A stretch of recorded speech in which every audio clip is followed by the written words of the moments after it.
Fala, povo! Estamos aqui de novo para mais uma aula, então, hoje falando sobre fatores que alteram a velocidade de reações. Vamos lembrar só na última aula que a gente falou? A gente falou sobre um pouquinho da cinética, introdução de cinética química, como calcular a velocidade de reações, como calcular a velocidade de consumo e formação de produtos, o que é a energia de ativação, que é o EA, o que é o complexo ativado e como é que eu determino que uma reação acontece ou não em nível molecular, que tem a ver com as colisões moleculares serem efetivas, ou seja, tenham energia suficiente, sejam posicionadas de maneira eficiente, de modo que eu possa quebrar ligações e formar novas ligações. Lembra? Só isso. Então tá.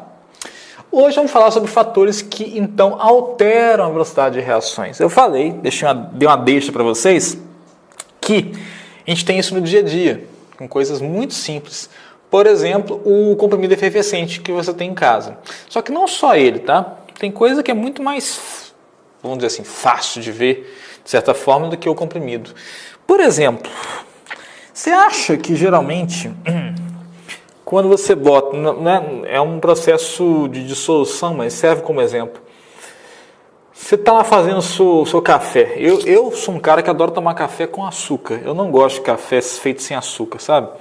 Em Minas, naturalmente, a gente faz café com açúcar, na casa da avó e tal. E, por exemplo, na casa da minha avó, e é o jeito que eu aprendi a fazer café, a gente ferve a água. Quando a água está fervendo, a gente joga açúcar lá dentro. É uma quantidade boa para fazer o café, para adoçar. Só que quando joga esse açúcar, o açúcar não dissolve totalmente, ele fica um pouquinho no fundo lá, agarrado lá no fundo. Só que dá um tempo, dá uns nem 30 segundos, um minuto, a temperatura começa a subir de novo da água e esse açúcar desaparece.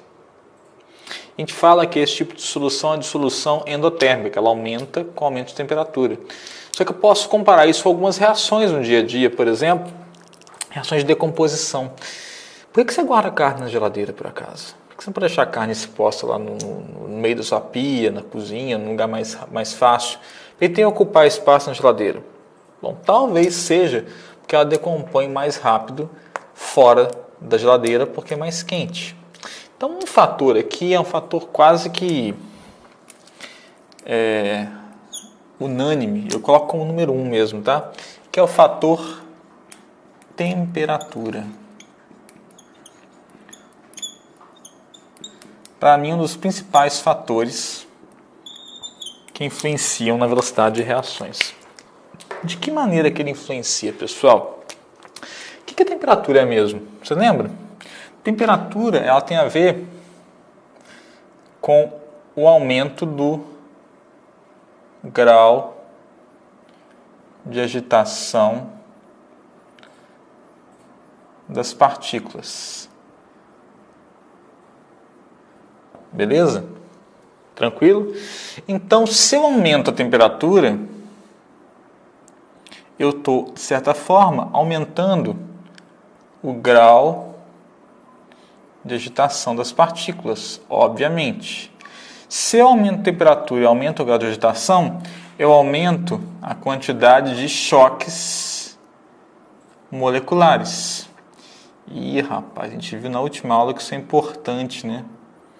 Se eu aumento a temperatura e aumento o grau de agitação, aumento os choques moleculares, obviamente, nessa brincadeira, o que vai acontecer? Eu vou aumentar a velocidade das reações. Aqui é tio. Beleza? Então, o que eu concluí nessa brincadeira toda aqui? Que temperatura e velocidade são proporcionais. Eu gosto de resumir isso dessa maneira aqui, ó. Se aumenta a temperatura, aumenta a velocidade da reação.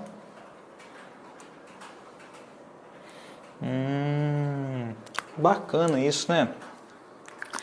Eu acho aqui é quase trivial, vamos dizer assim, tá?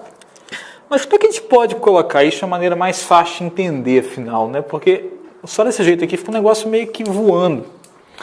Então, existe um negócio mais complexo um pouquinho, mas que vale a pena falar, que é a distribuição de Boltzmann. Já ouviram falar já? Boltzmann foi um dos grandes cientistas da termodinâmica de maneira geral, e Boltzmann criou uma distribuição de energia média de partículas em função da temperatura, que é mais ou menos da seguinte forma. Eu tenho um gráfico de energia, na verdade, né? E aqui o número de partículas. Então, o que acontece? Se eu estou numa temperatura baixa, eu fiz o contrário, né? Fiz o contrário. Então, peraí. A gente troca agora aqui, ó. Aqui vai ser energia. Daria certo da mesma maneira, tá? Só que ia ficar um pouco confuso do que você vai geralmente ver nos livros por aí. Então, prefiro gastar um tempo a mais aqui do que te confundir. Então, a energia está aqui. Aqui o número de partículas, que é um gráfico de distribuição. É tipo estatística isso aqui, tá? Então tá. Quando eu bato o olho nesse negócio aqui, acontece o seguinte. Quando tem uma temperatura baixa, as partículas têm muita energia em média ou pouca energia em média? Bom, lembrando lá do conceito do próprio zero absoluto, no zero absoluto, teoricamente, as partículas estão com agitação nula, né? Teoricamente. Então, se eu tenho uma temperatura baixa, eu tenho muitas partículas com baixa energia, tá? Esse aqui seria uma temperatura T1, ok? Agora eu vou pegar uma energia alta, uma temperatura maior, temperatura mais alta. Se a temperatura é mais alta, obviamente, a energia dessas partículas em média vão ser energias mais bem distribuídas e maiores. Então, eu vou ter algo desse tipo aqui, ó.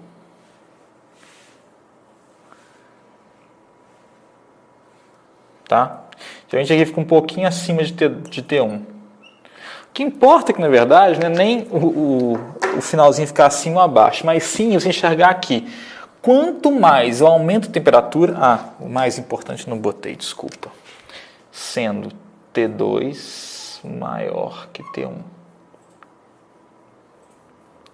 Quanto mais eu aumento a temperatura, mais eu vou ter partículas com maior energia. Bom, se eu tenho partículas com maior energia, eu tenho maior chance de choques efetivos entre as moléculas, maior grau de agitação, então a chance de eu ter uma reação acontecendo, que foi o que a gente viu na aula passada, dos choques efetivos, vai ser maior. Então, dessa maneira, eu aumento a minha possibilidade e facilito esse pacote aqui, na verdade, de se formar. Então, quanto maior for a temperatura, mais partículas eu vou ter com mais energia. Por esse motivo, a temperatura é proporcional à velocidade da reação. Isso aqui é lindo, né? Para falar. Eu acho fantástico. Beleza, então esse ponto é o ponto 1, tá? Eu vou agora falar do ponto 2 para vocês. Vou ter que dividir um pouquinho aqui.